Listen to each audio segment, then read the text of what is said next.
Қайтыс болған адам жақын адамдарын естіп көре ала ма, дұғасын ести ме депті. Қармен дәрет алуға бола ма? Өзіне қол жұмсаған адамның жаназасы шығарылмайды деген рас па?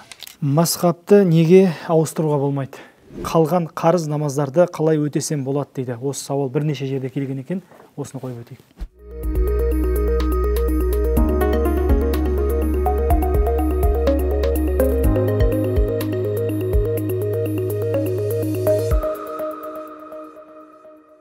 Ассалаумағалейкум, ардақты көрермен, бұл жауабы бар хабары.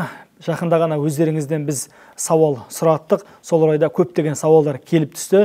Міне менің қолымда бірнешеуін мен іріктеп алдым. Осы орайда мен Қазақстан мұсылмандары діни басқармасы шариғат және пәтуа бөлімінің маманы Елбек Тасболатұлы ұстазға жолдасам. Елбек ұстаз, ассалаумағалейкум, қош келдіңіз. Ұстаз, енді мен міне сауалдарды алып отырмын. Шетінен бір 10 сұрақты өзіңізге қойып өтсем. Ең бірінші сауалымыз, осы намаз бастағаныма 1 жылдай болды, қалған қарыз намаздарды қалай өтесем болады дейді. Осы сауал бірнеше жерде келген екен, осыны қойып өтейік. Бисмилля. Ең әуелі Аллаға мадақ болсын, пайғамбарымызға салауат болсын. Қаза намаздары біздің Ханафи мазхабы бойынша, ол балиғатқа толғаннан оқу керек болғандықтан, сол балиғаттан бастап оқымаған болса, қазасында өтеу міндеттелінеді. Яғни мұсылман отбасына дүние келді. Мұсылман өзіміздің қарагөз қазақтарымыз, мысалы әу бастан не дейді, ата-бабамыз мұсылман, біз де мұсылманбыз деп өсіп келген мұсылман отбасында өмірге келіп тәрбиеленді. Бірақ намаз оқу керек екенін әртүрлі себептерге байланысты білмеді. Кейін намазға жығылғаннан кейін ол сол балиғат жасынан бастап намазын қазасын өтейді. Өйткені бізде намаз сол балиғат жасынан парыз болады. Сол уақытта өтеу парыз болады, өтемесе сол өтелмеген намаздың қазасын өтеу парыз болады. Сондықтан ол намаз парыз болған уақыттан, яғни балиғат жасынан деп есептелінеді. Қайтыс болған адам жақын адамдарын естіп көре ала ма, дұғасын ести ме депті. Пайғамбарымыз саллаллаху алейхи вассаламның хадисі бар. Имам Абдулла ибн Мубарак Зухд кітабында келтіреді. Имам Ибн Касир өзінің тәпсір кітабында келтіреді. Көптеген имам Қортоби кітабында келтіреді. Былайша айтқанда 15 шақты риуаят келген. Ол риуаятта бір марқұм қайтыс болса, оны рахмет иелері қарсы алады дейді. Рахмет иелері дегеніміз пайғамбарымыздың хадисінде білеміз. Адамның жатқан жері қабірі. Не жәннат бақшаларынан бір бақша, немесе тозақ шұңқырларынан бір шұңқыр дейді. Яғни мұсылман адам екі халде қайтыс болады. Не күнәсі кешірілген күйі қайтыс болады, яғни бірден жәннат бақшасына кіреді. Немесе күнәсімен жаңағыдай қайтыс болады да тозақ шұңқырына түседі. Бірақ сол күнәсін өтеп болған соң жәннат бақшасына ауысуы мүмкін. Сол бір адам қайтыс болды дейді хадисте, ол рахмет тұрғындар қарсы алады дейді. Яғни жәннат бақшасына не дейді, түскен адам. Жәннат бақшасына түскен адам, ол жерде күтіп алып не істейді, хал хабар сұрасады дейді.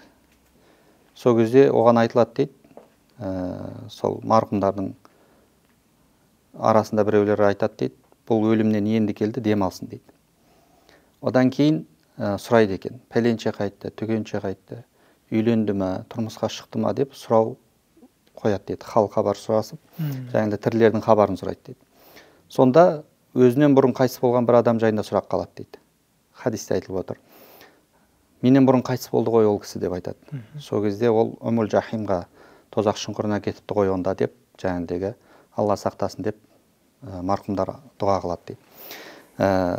Одан кейін не істейді? Пайғамбарымыз сөзін жалғастырып, сендердің амалдарың марқұм болған туыстарыңа көрсетіледі дейді. Егер жақсы болса, жаңағыдегі Аллам жақсылығынан айырма деп дұға қылады екен. Егер жаман болса, жаманшылығынан туралығына қайтара көр деп дұға қылады екен дейді. Сондықтан осы хадисті негізге ала отырып, басқа да хадистерді негізге ала отырып, мысалы пайғамбарымыз қабірді зиярат еткен кезде ассаламу алейкум ахла диярун қауми минал муъминина вал муслимин деп жаңағыдай дұға қылады, сәлем береді. Бір адам қабірдің қасынан өтіп баратқан кезде ассаламу алейкум деп айтса жауап береді дейді. Демек, марқұмдар былайша айтқанда тірі кездегідей біз оларға сәлем айтсақ, иә, зиярат еткен кезде. Және қалай жеткізілетін Аллаға мәлім, біздің амалдарымыз ізгі болып өткен туыстарымызға көрсетіледі екен. Сондықтан біздің хал хабарымызды осылай біледі. Яғни Алланың рұқсатымен хадисте айтылғандай, мүмкін періште арқылы бізге амалдарымыз ата-бабамызға, туған туыстарымызға көрсетіледі. Олар бізге дұға жасап отырады. Бұл хадистің тізбегінде ғалымдарымыз бір ауыздан сахих деген, яғни ешқандай күмәнді емес, бәлкім амалға толықтай жарамды хадис болып есептеледі. Біз көре алмасақ та, олар есту, көруін әртүрлі Алланың әмірімен жеткізіліп отырады. Иә. Енді тағы бір сауал, басқа тақырыпта келген екен, мынау қар мен дәрет алуға бола ма? Қар жалпы негізі су болып есептелінеді, бірақ бізде дәрет алған кезде дәрет білеміз жуудан тұрады және мәсіх тартудан тұрады. Жуу дегеніміз сол су денеде ағуы. Сорғалап тұру керек. Иә, денеде ағуы. Ал енді мәсіх дегеніміз сол дымқылдықтың судың сол денеге жетуі. Мысалы басқа мәсіх тартқан кезде сол қолымыздағы дымқылдық, былайша айтқанда суымыз басқа жетсе, ол мәсіх тартылды болып есептелінеді. Ал енді жуу дегеніміз сол су денеде ағуы. Соның үшін былайша айтқанда қармен алған кезде мынандай бір шарт қойылады. Сол қар жуылатын дененің бәрін толықтай қамту керек. Мысалы, қарда жуған кезде, қармен жуған кезде сондай бір қауіп бар. Мына иненің ұшындай су тимеген жер қалмау керек. Қар енді сәл қатты болған соң, сұйық болмай тұрған соң, артық немесе су тимей қалып қойған жерлер кездесуі мүмкін. Күмәнді, қауіпті. Ал енді бір адам сол қарды ысқалап, қолында ертіп, жаңағыдегі су тимей қалған жер қалған жоқ. Бүкіл иненің ұшындай болсын, ашық жер қалған жоқ, жуылатын жер жуылды. Келесі бір шарт бар, ол сол жаңағыдегі жуылған денеден жуылу амалға асу үшін, және сорғалау дегенге жату үшін жоқ дегенде 2 тамшы жерге таму керек. Яғни денеден бөліну керек. 2 тамшы жаңағыдегі тамшы шығып, бүкіл жуылатын жерді толықтай қамтыса, онда қармен жууға болады, немесе жаңағыдегі ол дәрет есепке алынады деп айтамыз. Бірақтан екінші бір жағы бар. Қарды қолдану денсаулыққа зиян ба, зиян емес па? Кейбіреулер денсаулыққа зиян болса да, жүрегі безілдеп тұрса да, дәрет алуым керек деп ойлауы мүмкін. Ол қар суға айланған күннің өзінде, қыстың күні ысытуға мүмкін болмай, суық су болып тұрған кезде жүрегің безілдеп тұрса, саған таямым алуға рұқсат. Сондықтан ол жүрегі безілдеп денсаулығына қорқып тұрған адамға қармен дәрет алу міндет деп айтылмайды. Денсаулығы келіп тұрса, алам десе өзі білсін. Бірақ жаңағыдегі шамасы жетпей тұрса, қорқып тұрса, онда оған міндет, ол таямым болады. Демек, қорытындылай келетін болсақ, немесе қорытындылап айтатын болсақ, қармен дәрет алуға болады, өзінің шарттары бар. Бірінші шарт, бүкіл жуылатын жерді толықтай су тию керек, қамту керек. Екіншіден 2 тамшы ағу керек, үшіншіден ол денсаулыққа зиян болмау керек. Жақсы. Енді тағы бір осы дәретке байланысты, теңіз суымен ғұсыл дәрет алуға бола ма?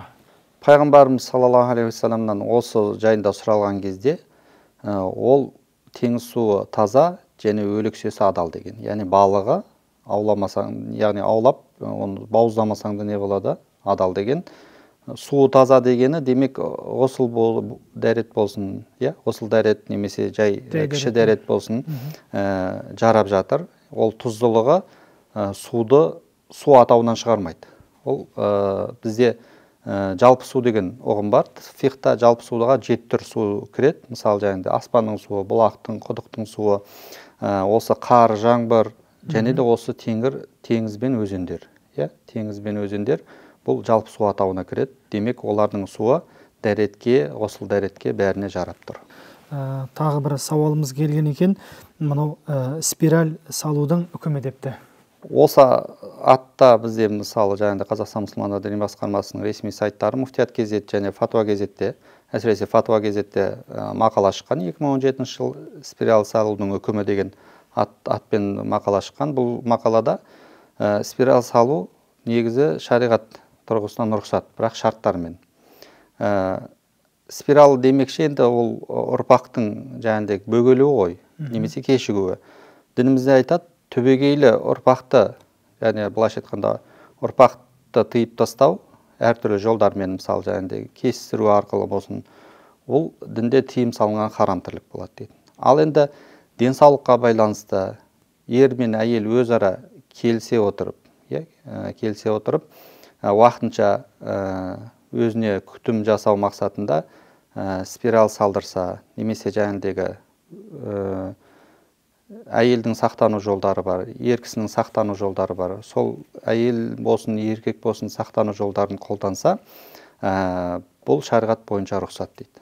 Яғни белгілі бір себептерге байланысты, денсаулық күтімі байланысты, немесе емделуге байланысты, немесе бала жақында босанғанына байланысты сондай спираль салып, немесе сақтану жолдарын қолдана отырып, сақтануына дінде рұқсат дейді. Ендігі сауалымыз осы, өзіне қол жұмсаған адамның жаназасы шығарылмайды деген рас па? Бізде Ханафи мазхабында бірнеше көзқарас бар, бірақ тоқ етері өзіне қол жұмсаған адам, ол өзін мұсылманмын деп санаған болса, басқа дінге өтіп кетпеген болса, және өзіне қол жұмсауды ол адалға шығармаған болса, бұл адамға жаназа намазы шығарылады. Оған жаназаға қатыса береді адамдар. Кезінде ертеректе бұрынғы Ханафи ғалымдарының кейбір ғалымдары жаңағыдегі сақтандыру саясат мақсатында, яғни адамдардың арасында белең алмас үшін өзіне қол жұмсаған адамдарға жаназа оқымаған дейді. Сондай бір кітаптарда, еңбектерде кездеседі. Бірақ бұл мазхабтың негізгі көзқарасы емес. Мазхабтың негізгі көзқарасы, өзіне қол жұмсаған адам, оның жаназасы оқылынады, және оған адамдар да жаназаға келе береді. Неге? Өйткені өзіне қол жұмсау бұл күнә. Үлкен күнәнің қатарына жатады. Дегенмен үлкен күнә адамды иманнан шығармайды. Ол өзіне қол жұмсаумен күнәға батты, бірақ мұсылман күйі қайтыс болды.